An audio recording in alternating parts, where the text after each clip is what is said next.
naniniwala tayo doon sa kasabihan na habang may buhay, may Pag-asa. habang may buhay, may Pag-asa. habang may buhay, may Pag-asa. pagsubok. Dahil tayo katiwala ng Diyos, binibigyan din niya tayo ng iba't ibang klase ng pagsubok.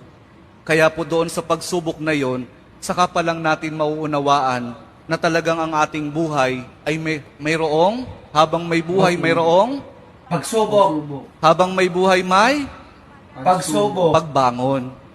Huwag niyong hayaan na kapag meron kayong pinagdaraan ng pagsubok, ay hindi kayo babangon.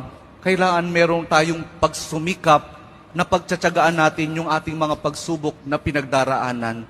At kapag mayroong pagsubok at mayroong pagbangon, saka pa lang natin mauunawaan na talagang ang ating buhay, na habang may buhay, may Pagbangon. habang may buhay, may Pagbangon. pag-ibig.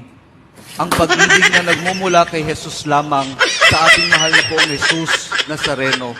Dahil doon, kapag naunawaan natin itong mga bagay na ito, na habang may buhay, may pagsubok, may pagbangon at may pag-ibig na nagmumula lamang kay Jesus, saka pa lang natin mauunawaan at matatanggap na talagang habang may buhay, may